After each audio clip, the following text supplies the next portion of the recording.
Quand moi j'ai terminé mon jus connaissant, je suis là, je suis venu chez le boutiquier ici. Le boutiquier là. J'ai fait le flash là, acheté ma fille mentholée. Quand je voulais rentrer à la maison, il y avait Jordan, Jérémy et Christopher, plus la caillasse, qui est le gars de la PJ. Il n'avait pas d'ordre, de mission, rien. Juste parce qu'il voulait faire un règlement de compte. Parce que je l'avais déjà dit que je partais de là tout dire qu'il vient me proposer de rentrer dans leur système. Quand il est venu, il a directement crié sur moi. Ah, donc c'est toi qui veux faire damer mon petit, c'est toi qui veux faire damer mes petits. Oh, tu vas voir ça, je vais te mettre les plombs, je vais te tuer. Voilà le bras. Ils m'ont serré la paire de Maznot. Tous. Ils sont tombés sur moi et crié au secours ici. Un agent de sécurité avec les ici, au milieu, là. Qui se font passer pour les agents. J'ai crié ici au secours. C'est tellement proche, mon petit frère était attentif. Il est venu en courant. Quand il est venu en courant, il s'est dirigé ici. Mon petit frère s'est dirigé ici pendant qu'ils étaient sur moi là. Après quand il disait que non, je vais te mettre les plombs. Mon petit frère a crié là-bas, oh, vous allez nous tuer nous deux. Ça m'a entendu 2 coups de feu. Tort. Je regarde mon petit frère à terre. Ils m'ont laissé là. Les 4, comme ils sont venus, voilà la voie qu'ils ont pris. Ils ont couru. Le quartier nous a poursuivis. Dans la poursuite, ils ont pu rattraper un.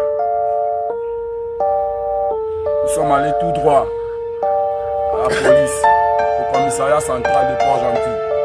Avec ta paire de menottes. Avec la paire de menottes, un côté. Ils m'ont enlevé ça là-bas. Depuis le commissariat, j'appelais pour savoir les nouvelles de mon petit frère. Savoir. Vous voulez quoi avec les gens? Notre frère pouvait sortir de là. Depuis 17 heures que notre frère part à l'hôpital, on vient nous annoncer la mort de notre frère à 22 heures. Sans appareil, sans rien. Justice pour nous. Justice pour la mort de notre frère. Les autres sont sortis quand ils écoutaient les coups de feu. Monsieur le Président de la République, ils ne sont pas leurs premiers car ils ont l'habitude, ces agents, que ce soit les anciens comme les nouveaux, de tuer des civils en collant les intox sur on a les nos liens qui frères, travaillent dans le nos aussi sœurs. depuis. Ils ont pas tué tué. Lionel, ils ont fait la magouille, mais cette fois-ci, Toujours les gens qui viennent d'ailleurs, qui viennent tuer les gens. C'est pas les pauvres. On n'est pas en guerre. On n'est pas en guerre au Gabon. Qui est parti, qui est notre frère, qui est le père de nos enfants. Moi, c'était le père de mes enfants. Et qu'est-ce qu'on va dire de ça? Monsieur le Président vous interpelle. Que ce soit dans les hôpitaux, il n'y a pas le suivi. Le trafic d'influence de vos agents vont jusque dans les hôpitaux. On n'a pas le droit de pleurer parce que c'est eux la loi. On n'a pas le droit de parler parce que c'est eux la loi. Ils nous ont trafiqués depuis l'hôpital. Ils nous ont demandé de nous taire. On a refusé d'abord de soigner l'enfant parce que quoi, il y a les plans. Pour raconter des ragots dans donc les quelqu'un doit mourir si on ne voit pas le policier. On vous interpelle. Nous tous ici présents, on a voté. Nous tous ici présents, on a battu campagne. Pour vous, Monsieur le Président Lingui, aidez-nous. Cette histoire ne doit pas rester dans l'eau. Ça, c'est pas ok, waouh. On refuse. C'est pas ça, sinon, on est prêt à mourir. Ça, c'est pas lui. ok, waouh. Ok, refuse. waouh, on peut comprendre. On refuse. On peut comprendre, c'est passé. Mais là, c'est frais. La douleur est dans nos cœurs. Et ça n'est pas partir comme ça. Ça ne peut pas passer comme ça, là, Monsieur le Président. Ça ne peut pas se passer comme ça. Dans les réseaux sociaux. Il y a même des témoins, même si tout le quartier ne veut pas témoigner, mais il y a quelques personnes qui sont vraiment francs, qui vont témoigner sur ce qui s'est passé ce jour-là. Il y a des témoins. Menez les vraies enquêtes. C'est des corrompus. Les bangandos qui ont voulu braquer le nid. C'est pas le policier là qui est enfermé. Voilà, c'est pas la personne là qui a dit qu'est le bangando. C'est pas lui qui est là, si. Il fait quoi dehors? Vous dites qu'on a des raisons, non? C'est les bangandos qui ont voulu agresser l'Onien. Les bangandos, c'est pas lui qui est là. C'est son petit frère qui a voulu le sauver. C'est un bandit. Ce n'est qu'un Vous racontez quoi? Sur les réseaux, vous racontez quoi? Vous qui avez connu les gens sont malheurs, vous êtes en train de raconter des conneries. Vous ami avec lui, vous connaissez, commentez. Niquez ces gens-là. C'est des menteurs. Aujourd'hui, ça nous arrive, mais demain, ça va arriver. Ils passent par la presse médiatique pour nous raconter des conneries. Si on laisse ça comme ça impuni, les mecs étaient assis aux environs de 22h, 23h. Voilà.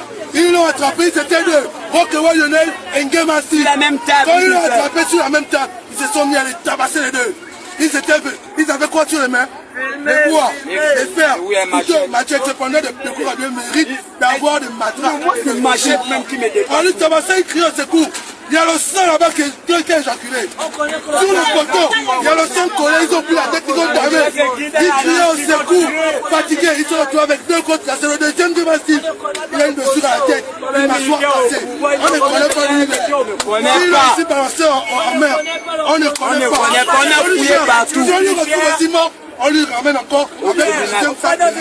Ils vont lui prendre, ils vont lui manger en collé entre binômes. Voilà. Quel quartier?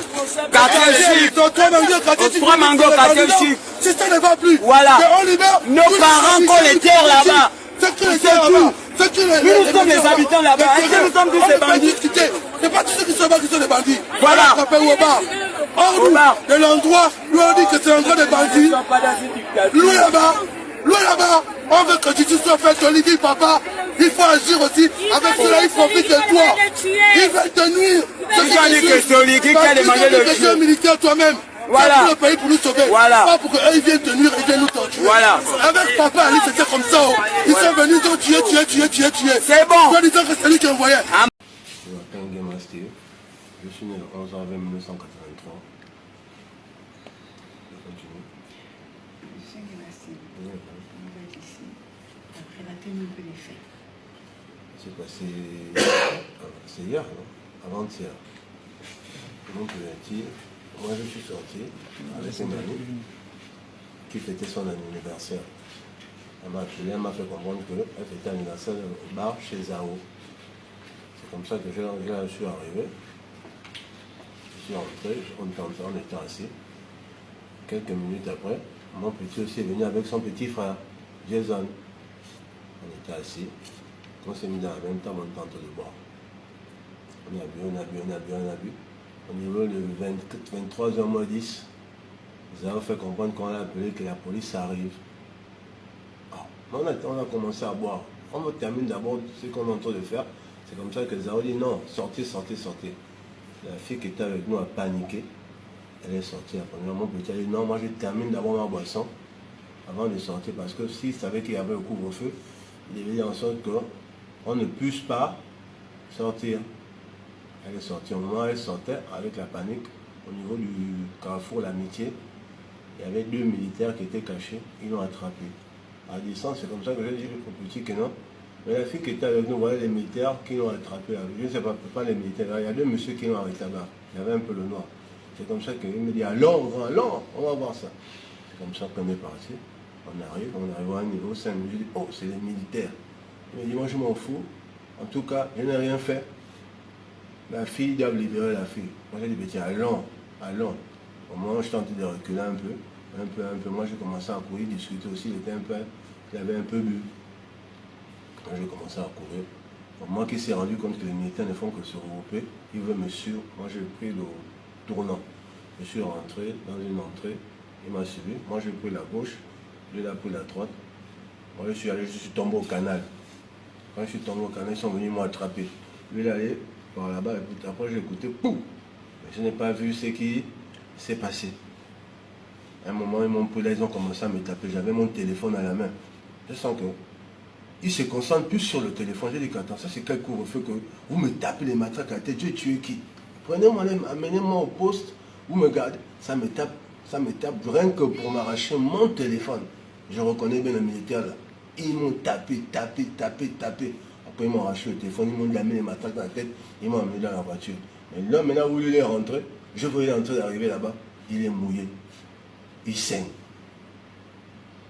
Moi je suis monté, on l'a mis sur mes pieds. Ça lui tapait toujours, le militaire lui tapait, ça l'a tapé. Il a dit je m'étouffe, je suis fatigué, ça ne faisait que toujours le taper. Ça tapait, je m'étouffe. Moi quand je vais parler, ça me tape. Moi j'ai gardé mon sang-froid, je n'ai plus voulu parler. Ils ont parlé, qu'ils ont parlé. Un moment il a dit je m'étouffe. Ils nous ont balancé dans la voiture, il y avait deux autres à côté. Au niveau de chez Charbon, il est sorti avec la force. que ça ne va pas, ça ne va pas, ça ne va pas. Je m'étouffe, je m'étouffe. Le militaire dit, tu es un menteur, ça c'est vos caprices, tu es un menteur. Je dis que mais il s'étouffe, il m'a encore giflé. C'est là où il est sorti avec la force, il est tombé à terre, le militaire a pris le pied, il lui a posé ça sur la tête, il dit, je m'étouffe, je vais mourir, je me sens pas bien, je me sens pas bien. C'est faux, c'est faux. Ça l'a encore giflé. Je regardais, c'est comme ça qu'il est monté dans la voiture, ils l'ont balancé. Un moment avant le carrefour Port-Lantier, il a commencé à respirer en force, avec une grande respiration. Après un moment, ça s'est coupé. J'ai dit, oh, j'ai touché un peu. J'ai senti que le pouls, il n'y avait plus le pouls. Mais j'ai gardé le sang, parce que si j'ai parlé, ils devaient encore me taper. Arrivé au B2, ils nous ont fait descendre. Le militaire me fait comprendre que soulève-le. J'ai dit que mais il est mort. Tu me dis de soulever un mort, je ne peux pas le soulever. Alors soulève-le, je ne peux pas. Il est mort parce que je ne me servais pas. C'est comme ça que je suis descendu. Ils m'ont donné la place, je me suis assis. Ils l'ont soulevé, ils l'ont balancé. Quelques minutes après, ils ont appelé les gens qui étaient à la base, les gens qui contrôlaient l'opération. Après un moment, tous sont allés se concerter. Ils vont se concerter à côté. Après le matin, ils font comprendre que non, moi j'ai voulu les taper le fer. Je leur ai dit que ça c'est des conneries. Vous allez tomber. Si je crois que vous allez trouver que je voulais vous taper le fer, quel fer j'ai tapé? Vous m'avez tapé, vous voulez la saisir de fer. Oh non, tu voulais taper le fer, tu ne vas pas gagner devant le procureur. On va t'amener en prison. J'ai dit que vous allez m'amener en prison, que j'ai fait quoi? Le fait de dire la vérité, en tout cas, toute cette journée, ils m'ont menacé. Les agents du B2 me donnent à manger. Ils viennent, ils me disent non, laisse le pain à terre, laisse le pain à terre. Il dit que mais c'est comment? Oh non, il faut parler rien que ton père. J'ai dit non. Vous m'avez dit que je vais aller en prison. Je dirai le procureur de la République toute la vérité, comment ça s'est passé. Oh non, en tout cas, on va te traiter. Ça même ça, laisse les consignes avec certains de leurs collègues. Quand ça, j'ai mal au cul, parce que j'ai la crampe sous les pieds. Ça me pousse. Ça me pousse. Oh non, quand on va t'appeler, on va t'interroger. Il ne faut rien te parler, rien que ton problème. J'ai dit qu'attends. J'ai assisté comment quelqu'un est mort. Vous avez dit de cacher la vérité. Que je dois seulement me contenter de mon problème pendant que j'étais, quand les faits sont cessés passer. Il me pousse. Et ça me menace. Quand non, tu vas voir ça. Tu ne vas pas gagner avec nous. J'ai dit, vous allez tomber. Ils m'ont menacé tout de rien. Je connais bien les militaires qui m'ont menacé. J'ai dit, vous allez tomber. Peu importe le temps que ça fera, vous allez tomber. Il y a mort d'homme. Après, ils m'ont dit, en tout cas, on va te mettre dans une cellule, on va te faire un traitement. Ils m'ont mis dans une cellule, ils ont enlevé tout, ils m'ont mis sur le ciment. Ils disent, mais il y avait les cartons, pourquoi vous enlevez les cartons? Je suis arrivé, je n'ai pas voulu bouder. Je me suis allongé jusqu'à présent, on me croisait là. Je suis vivant. À ceux qui me cherchent, je suis en enquête préliminaire pour que la lumière dans cette affaire puisse être éclairée. Moi, je voudrais que la vérité puisse jaillir et ces militaires puissent être sanctionnés. Ils m'ont tapé un degré, monsieur le président de la République. Maintenant, ils connaissent que moi, je ne suis pas dedans. Mais Rambo en question, il m'a proposé de vendre pour Gaffer. Et ce n'est pas la première fois. Donc, quand ils voient que moi, je ne suis pas dans leur vie, que j'ai les notes dans ce qu'ils font toutes mes nuits parce qu'eux, ils connaissent que moi, j'ai des informations sur eux, suite à leur banditisme qu'ils font dans la drogue. Donc, eux, ils se font passer pour les justiciers. Ils prennent les noms des gens pour amener, pour faire croire que non, c'est comme ça. Mais en temps, les vrais bandits, ce sont eux.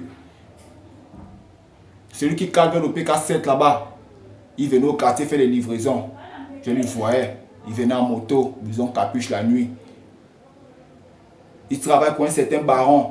Et le baron qui travaille pour lui là, il y a un des éléments qui était déféré, qui travaillait pour ce même baron là. C'est comme je disais tantôt, il y a des choses que je ne peux pas parler d'ici, mais je parle bien, je texte bien, je dis bien Rambo. Rambo de la DGR, il est clair, beaucoup clair, un peu costaud. Avant, ils voulaient une petite voiture blanche. Aujourd'hui, je ne sais pas si c'est la même voiture qu'ils ont mis ils ont peint en rouge. Ils étaient dans un convoi depuis les 4 véhicules pour venir me chercher. Soit disant que le colonel des services spéciaux a donné l'ordre que moi, on doit venir me prendre. Je ne sais pas pourquoi.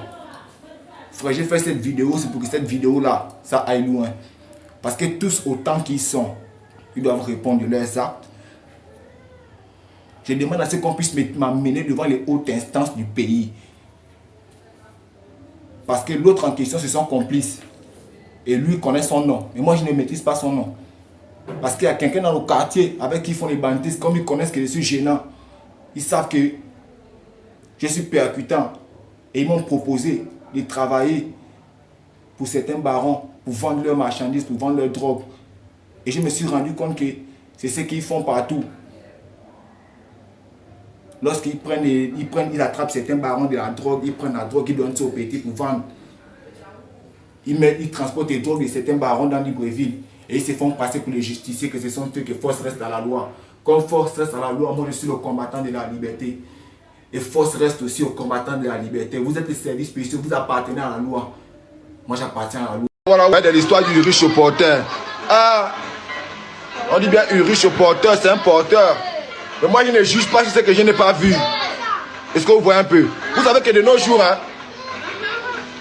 beaucoup de frères font comment? Quand on gâte, c'est des awarawambo, des awarawambo. Quand toi tu offres ou tu viens chamot, t'en gardes l'autre. Donc il coupe le tchatch de l'autre depuis le renté. Bon, quand lui coupe le tchatch de l'autre, l'autre fait comment?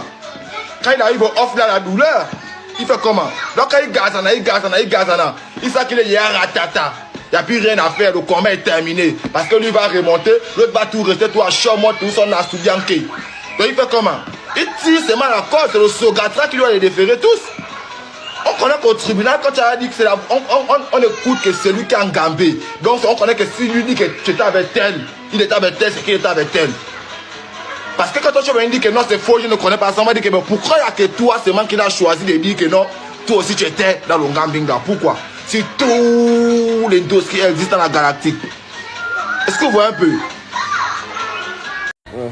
Bon, vous avez trop parlé que le roi Béni, voilà, avoir les 5 millions. Hein, voilà, c'est 5 millions. 5 millions. Ouais. Je suis le porteur. Ouais. Le porteur en chef. Ouais. Tout le temps, c'est comme ça. On ne parle plus, le boss. Alors, on ne parle plus. Les gens en connaissent. Quand c'est pas un champagne, là. Comment?